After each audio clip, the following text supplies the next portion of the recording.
1, A, B.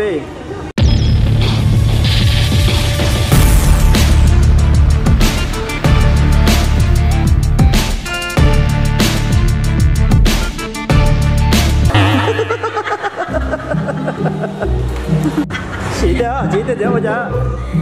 Chỉ tên nhớ.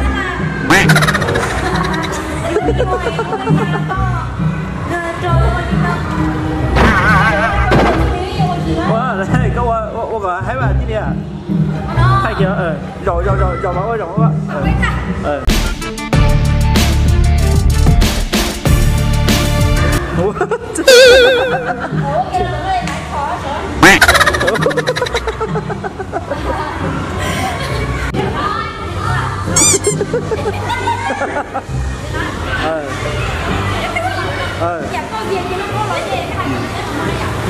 ，bây giờ vô với chống thể là cái liền không?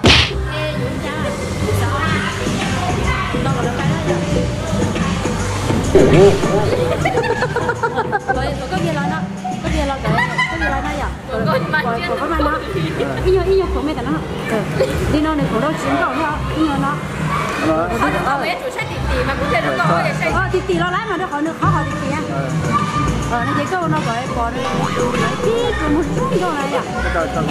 Luôn chi á, thôi luôn mày, thôi cái chỉ tao lụa, thôi cái chỉ tao sái rồi cái tao lụa, thôi tôi cái sái cái nó cũng không còn lên chi á, thôi nên chi nó cũng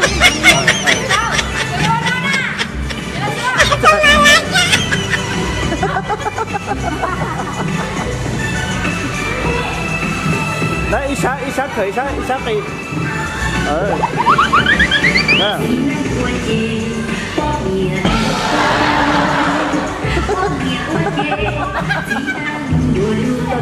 Được chưa? Này.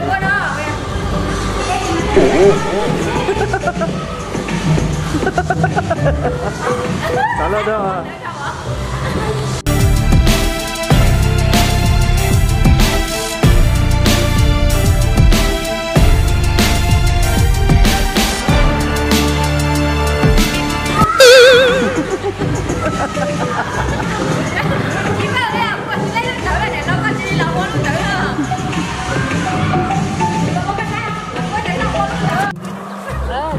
Mày có chuyện kia, có chuyện kia không? I A B.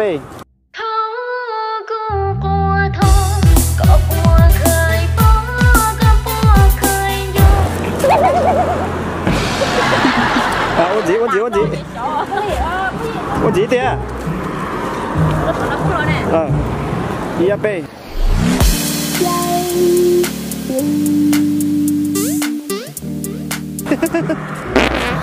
Oh no!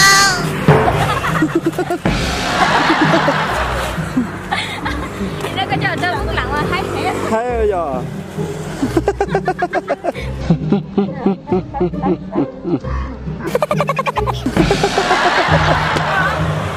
Cái đấy cho lila ra, nhớ tận đây đó. Nó có sẽ.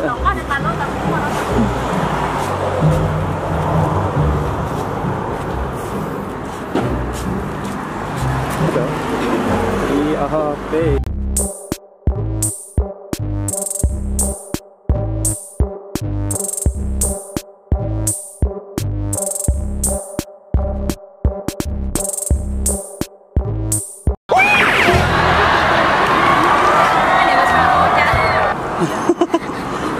Bé không à, bé không qua lo tiền cho đó đi.